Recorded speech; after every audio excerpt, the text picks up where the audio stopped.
Well, hello everyone. I am Nicholas D. Parrish, and this is my presentation for the Technology Past and Present for Technology in the Media and Entertainment Industries class.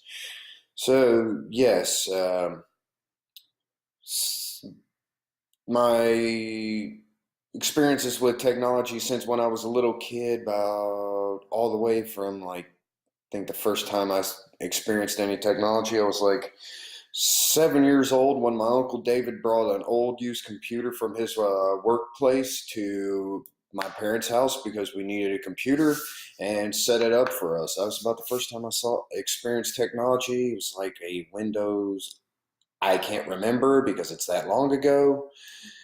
And that was the first time I got to experience internet. First time I got to experience technology. First time I experienced the internet. That was back when we still had dial-up internet that was ran by the phone companies, not an actual internet provider. Try to be on the internet doing some research for homework or just looking at randomness. Someone called the house. Well, there goes your internet. She ain't gonna have it for a while until someone gets done talking on the phone. I remember the first video games I played were Doom and Heretic, which you had to use. I think for Doom, I had to put it to download it onto the computer. I had to use four different floppy disks, and it was like a few megabytes per floppy disk, like 4 or 5. I can't even remember.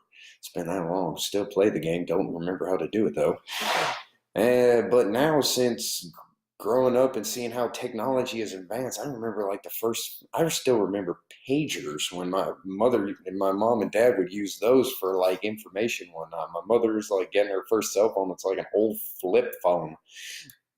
Granted, it was like an old Nokia phone. Those things were entertaining, especially when you try to destroy them with a gun because they could literally eat bullets like there was no tomorrow.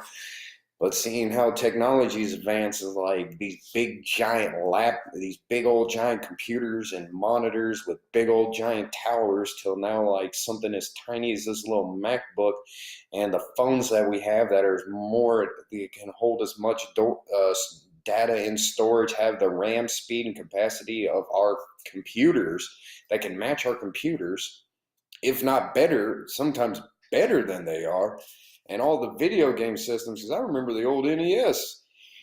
I had to like turn it on. You had to put a memory card in, and memory card was only like could hold a couple megabytes worth of data saved in it. The cartridges were about as big as a piece of bread. The old Game Boy, which was about as big as half of this computer, and it took like C batteries.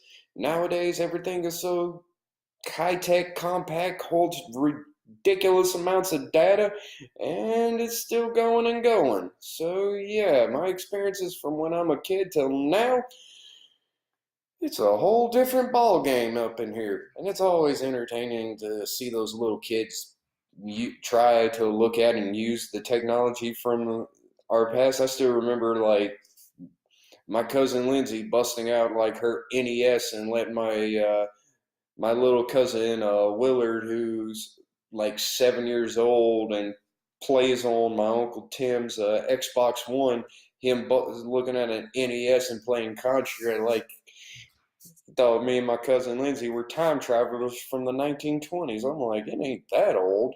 It's only about 20 years.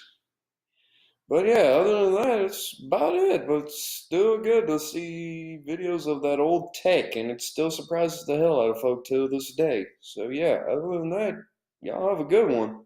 Later.